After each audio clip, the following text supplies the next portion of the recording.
苏艾拉·布雷弗曼在2022年至2023年间担任英国内政大臣，在任期间，他主导关闭了中国在英国设立的所谓警察站，拒绝让英国安德鲁王子的中国商业伙伴杨腾波入境英国，并调查了2022年曼彻斯特中国总领事馆官员对香港人施暴的事件。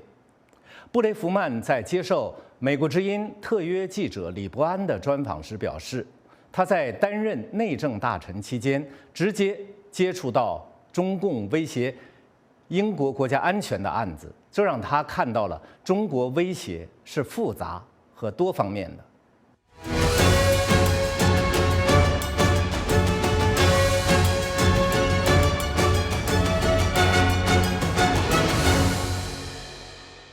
Today, it's our honor to have Suella Braverman to be here. She was former Home Secretary, and she's been a brilliant advocate for freedom and democracy over the world. And today, Suella, so how come the China topic strike out to you? Why have you been fiercely advocated against the infiltration from the Chinese Communist Party? Well, as Home Secretary 2 years ago now, I really came into contact with the threat that Chinese Communist Party, poses to the UK and our national security. And, I really saw firsthand the challenges at home and abroad that a more aggressive China is posing to global security.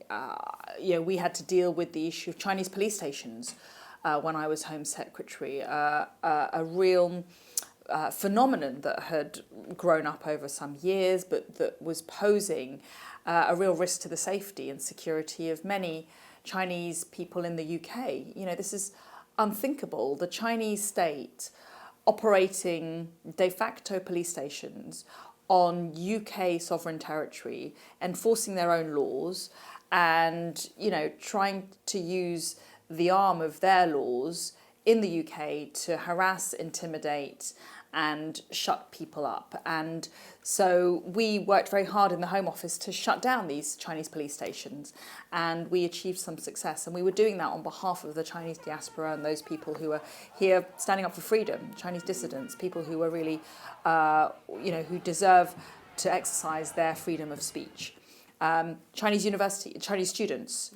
Again, I was dealing with the issue of many thousands of instances where, the Chinese Communist Party is using the university visa route as a way to exert undue influence, carry out espionage, and, theft of secrets and intellectual property and all sorts of things through our universities. And, my eyes were opened about the prolific nature of the Chinese threat when I was Home Secretary, and that really motivated me to be an advocate for freedom and for justice, and to stand against tyranny and totalitarianism in China. I'm sure you also dealt with a lot of threats from other countries like Russia or Iran. So what stands out in the threat from China?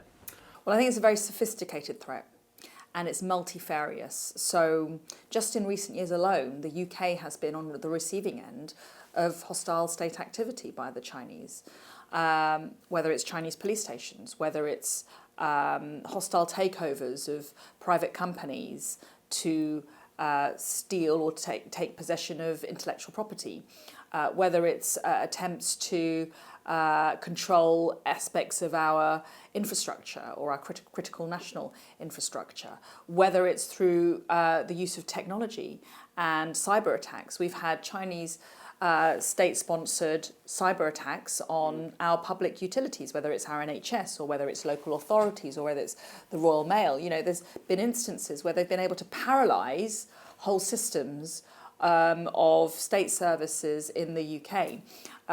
We blocked the takeover of a company, Newport Wafer Fab, by an entity that was linked to the Chinese state because of national security reasons, a manufacturer of semiconductors in the UK. We did that pursuant to our recently implemented laws. And then, of course, there is, what China is doing, or the Chinese government is doing. It's suppressing freedom. It's taking political prisoners. People who are trying to speak out against the Chinese regime are being arrested and detained on very flimsy grounds. They're having a really detrimental impact on freedom. Or whether, again, it's their treatment of the Uyghur Muslims. The Chinese state is carrying out genocide. Yeah.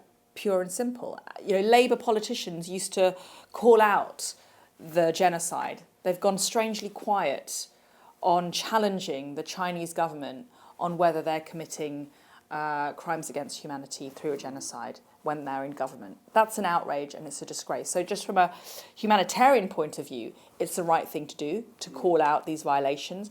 But from a national security point of view, for British citizens, we are facing an unprecedented level of hostile activity conducted by the Chinese state, and we need to be very vigilant about that. Yeah, you mentioned it's sophisticated, and the recent case about Yang腾波, also called H6, was one typical one. A Chinese businessman was gaining access to Prince Andrew, the royal family, then influencing the UK politicians. Like, as Home Secretary, you were dealing with that case yourself personally. Could I ask what really made you decide to exclude him from entering into Britain again? And he was permanent secretary here, he's been here for many years. So what made you decide that actually his human rights were not, compared with national interests, were not that as important as the national interest? Well, as the judgment sets out, I took the decision to exclude him from the UK on national security grounds. He posed a threat to our national security, and that was the advice from our security services, MI5. And they made it clear that he had connections which were well documented and evidenced with the Chinese Communist Party. And he was effectively, that the evidence demonstrated that he was very closely aligned with them.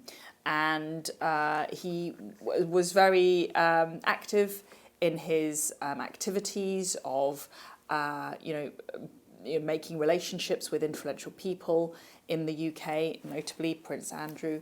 And, he got very close to acquiring sensitive information which could be used against the UK national interest. And so the security evidence was very strong, and I'm very glad that the court upheld my decision when it was challenged. He has been doing that for many years. When I was going through his profile on Chinese social media, he's been very public about his connection with the CCP.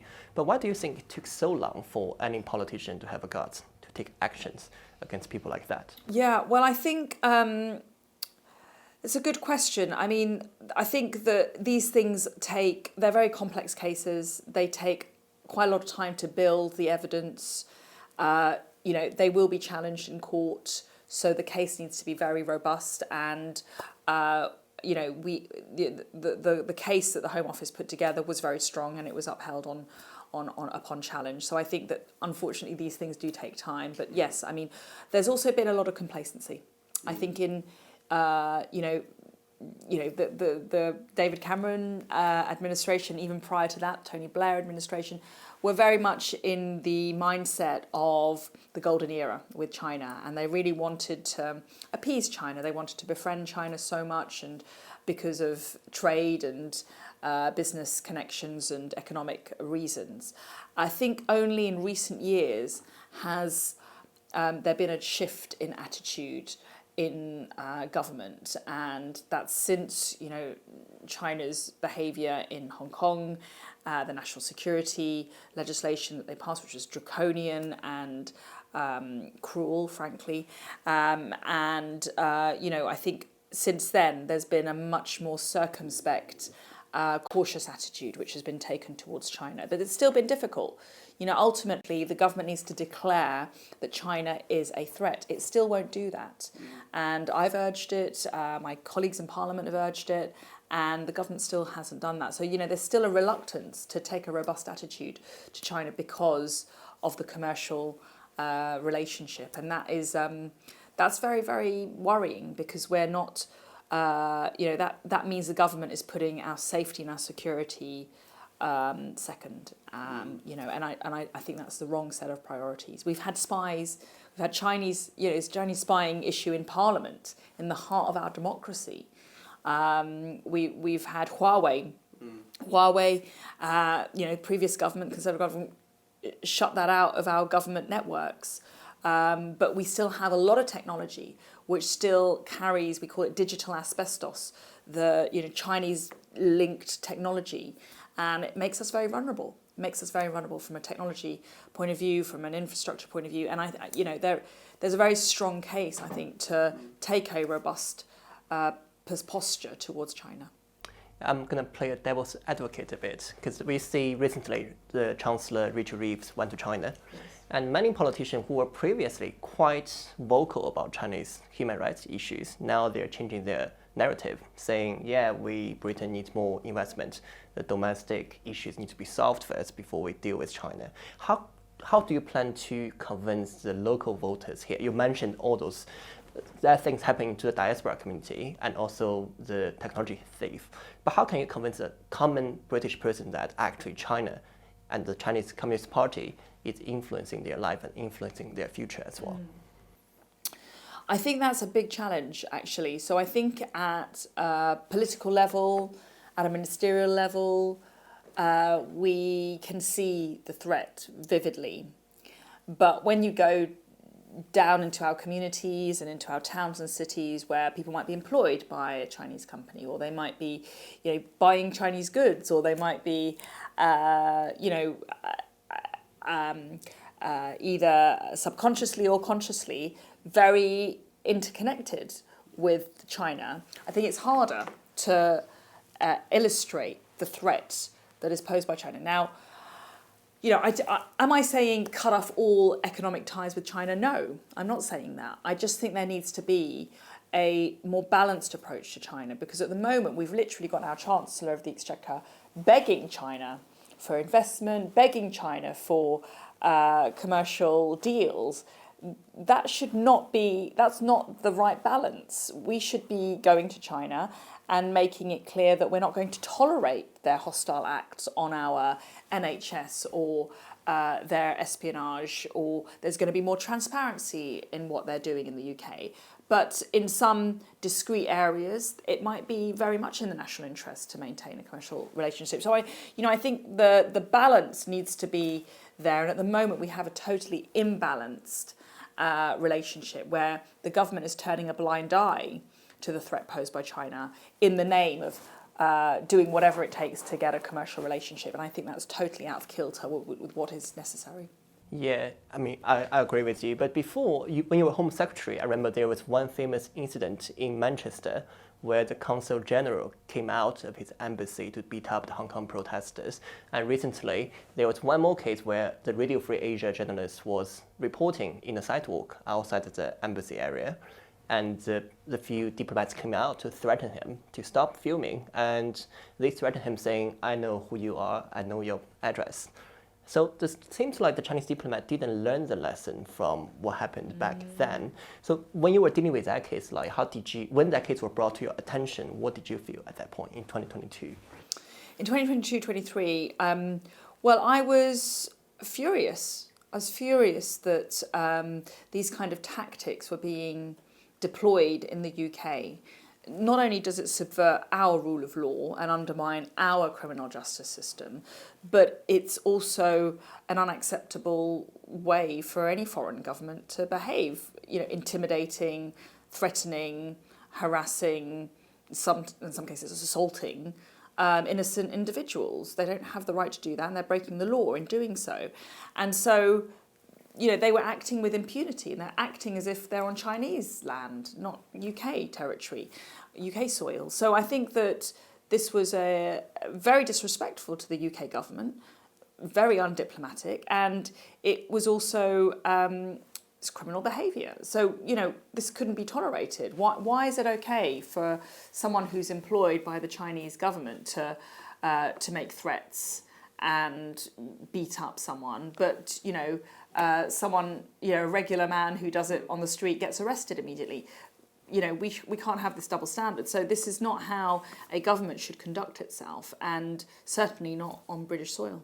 Yeah, Absolutely. But the Hong Kongers, they're here facing constant threat from China side. For example, recently we got a few new bounty cases, including one girl who is 19 years old, advocating for democracy here in London and Leeds. Her name is Chloe Chan.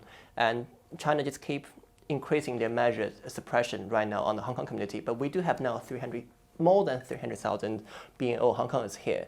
So why do you think the government has not taken more robust measure to protect those Hong Kong citizens who can vote right here in Britain? I think that's a very good question, and I think the government is failing them right now because it's not doing enough to tackle transnational repression that's going on. And for the Hong Kong community is an incredibly valuable community to the UK. We have historic ties, but they are, we extended the hand of friendship to the people of Hong Kong when, China was exerting its, tyrannical oppression in Hong Kong. That was the right thing to do. And the people who are here from Hong Kong are often making a very valuable contribution to the UK life and society. So I've heard again more recently of instances where Hong Kong students on campus again are being threatened, are being intimidated, are being repressed, suppressed, in the name of they mustn't challenge the Chinese government, and they mustn't they have to adhere to the propaganda that the Chinese Communist Party pushes out all the time. And if they don't, they will get a call saying, we know where your family lives in China, and do you want do you care about your mum or your granny? This is unacceptable intimidation, and it's incredibly scary for those individuals. And these people are here seeking safety and security. And this is why the government is failing these people, and we must do more. So there needs to be a zero tolerance approach by our criminal justice system and our law enforcement to this kind of behaviour. And secondly, the government needs to actually implement the measures that are ready to go when it comes to shining the light of transparency onto the activities of those who are potentially linked to these bodies. So the Foreign Influence Registration Scheme, which I enacted in the National Security Act that I delivered, needs to be now implemented. So it is ready to go, and it needs to be operationalised, and that is up to the government to do. If the Foreign Registration Bill passed, which organization you think might have to register? Like you mentioned, United Front, Work Department in your article on Telegraph. And how about the university? Do you think they should also register themselves on the National Security Act? I think they would be eligible for registration either on one of the tiers. We've got the enhanced tier, we've got the political tier. But there's so many universities in the UK now who are dependent on Chinese money. And that money has come indirectly or directly sometimes from the Chinese state and the Chinese government.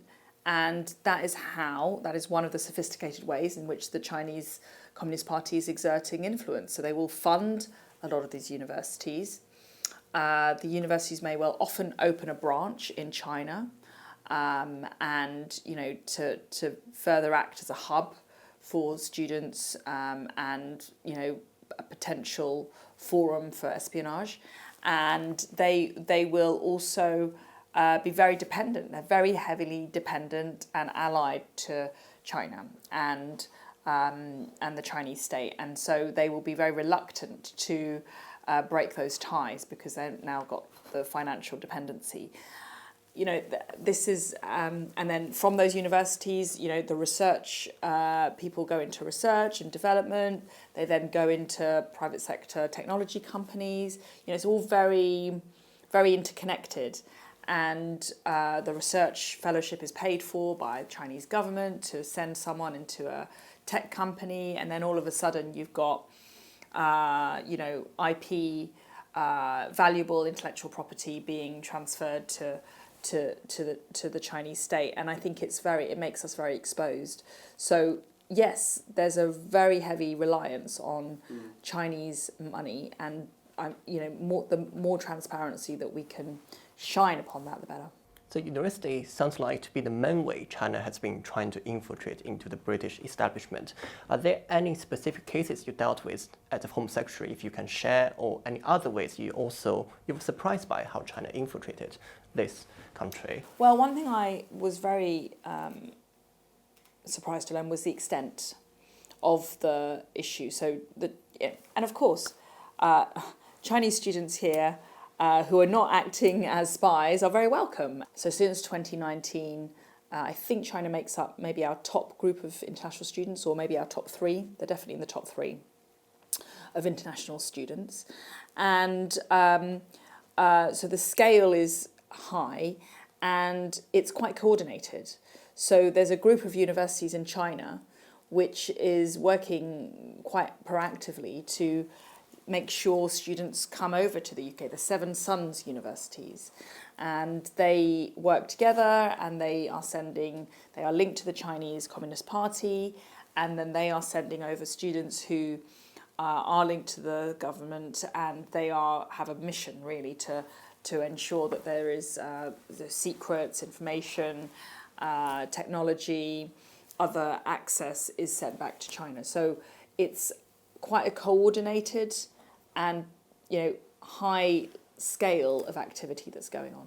The Free Speech Act and also Freedom of Speech Act on campus and the National Security Act was supposed to be the way to deal with this. I suppose that's a last government their aim, but currently are there still any legislation ongoing to deal with this kind of issue? No, the Free Speech Act was going to be the solution. We have just heard actually today that the government might be U-turning and reversing its decision to pause it. So that is encouraging. But so we hope that that there was going to be a new office set up to enable an individual. The government had appointed a very well-known professor, Professor Arif Ahmed, who's a real free speech advocate, to head up this office, and it was going to be the watchdog for issues particularly and specifically like the ones you talk about. So any repression, any cancellation, harassment of Chinese dissident students, this kind of threatening behaviour, this independent watchdog was going to be the mechanism by which freedom could be protected. So we'll wait to see what might happen. Yeah. So let's slightly change the topic now, because as you say, President Trump is coming back to White House. America seems to have much more robust and much more hostile policy against the Chinese Communist Party. But in the UK, we seem to be heading to a different direction, as many commentators have suggested. How do you think the UK right now or in the future can collaborate with the US on the national security issues? Well, I think there's a lot of opportunity because Donald Trump is one of our world leaders right now who is very clear-eyed about the threat posed by China. And, he's been very robust in terms of his approach to China.